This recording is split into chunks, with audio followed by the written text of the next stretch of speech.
जदि पिला माने तुमर सिलेक्शन न होउची ताले वरीड हबनी ठीक है। यदि कटअप रो बहुत कम मार्क अच्छी ताले व्यस्त हबनी। नेक्स्ट ईयर को ट्राई करो से कौन तुमको करिया पड़ो मुझे कहबी ठीक है। मैंने ध्यान देकी शुण निजक स्ट्रंग बनाओ। नेक्स्ट ईयर जो चांस आसो निजक स्ट्रंग बनई बैकअप आस ठीक है। फुल दम रे आस मो सहित ऑनलाइन क्लास भी जॉइन कर नो प्रॉब्लम। आम आदर्श पे पढ़ाऊ जो एंट्रेंस प्रिपेयर होती पुणी नेक्स्ट ईयर ट्राए कर फुल स्पीड रे आस एकदम पूरा टॉप कर आदर्श रे ठीक है। तुम्हें मैंने किसी पिला 5th क्लास एंट्रेंस देथिबो लेकिन नहीं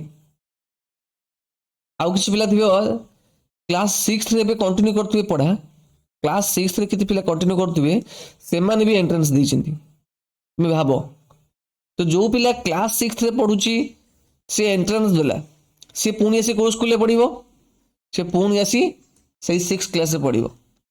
तम 6th क्लास रो पाठडा से ऑलरेडी ओडिया मीडियम रे पढिला। तुम्हें ओडिया मीडियम रे 5th क्लास रो पाठ पढिलो एंट्रेंस दे कोठी आसीबो 6th। एमती भी सिस्टम अच्छी किसी पिला जो पूर्व वर्ष पाइन 5th क्लास रे सी आसी षष्ठ पढ़ुवे तो से षष्ठ पिला भी 5th क्लास माने 5th क्लास एंट्रेंस देकी पुणी 6th रे जॉइन हो। तो से जो पिला गुड़ा मन कर 80 रे जदि 2टा 3टा पिला थिबे तो से पिला मन टक्कर दवा छुटिया कथा नुह है। तो जो मान पेरेंट्स सीरीयस तो से षष्ठ श्रेणी पढ़ला मैक्सिमम इंग्लिश मीडियम पाठटा कवर कर देते।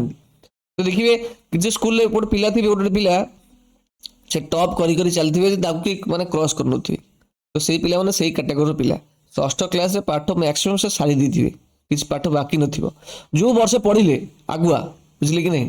तो सही पिला से पुणी 6th रे एंट्री कले ना तांको काटिया सहज नुह बुझले कि नहीं। तो से माने पूरा गोटे वर्ष प्रिपेयर होई आसले एंट्रेंस तो देले ठीक अछि एंट्रेंस में 2 मास पढ़ले हैला बाकी जो 8 मास रहले से कोन करिवे पेरेंट्स मैंने जो सीरीयस से काम ही करते बुझले कि नहीं।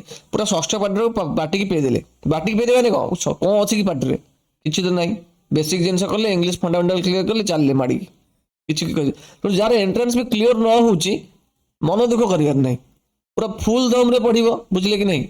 पुणी 6th क्लास तुम जीव पुणी 6th क्लास रू कौन कर एंट्रेंस पशिब 5th एंट्रेंस पुणी दे पार तुम्हें। तो से जो 6th क्लास पढ़ला बेले तुम मो सहित जॉइन भी हो तुमको बेसिक इंग्लिश स्ट्रंग करदेवी है कि नहीं। इंग्लिश स्ट्रंग कर गोटे वर्ष पढ़ल गोटे पुणी भावतु गोटे कथा पुणी 5th एंट्री कर पुणी माने 5th माने पुणी 5th क्लास एंट्रेंस देकी पुणी 6th जॉइन कर आदर्श रे ये जो गोटे वर्ष तुम वेस्ट हिलानी है कि नहीं। तुम इंग्लिश शिखिल 6th class basic English medium शिखिल ये पहुंचो खाली रिविजन कला तुम लगे आउ पूरा क्लास रे टॉप पोजिशन रखिक माड़ी चलवा को बहुत पिला एमती करती करुँच भी जो मान पेरेंट्स सीरीयस है ता सहित गोटे माइंड मैच्योरिटी भी पिला रुहे ठीक है। देखो जोटा मुझे जानी से मुझे कहली ठीक है आप डिसाइड करेंगे कौन कोटा ठीक कोटा भूल ओके।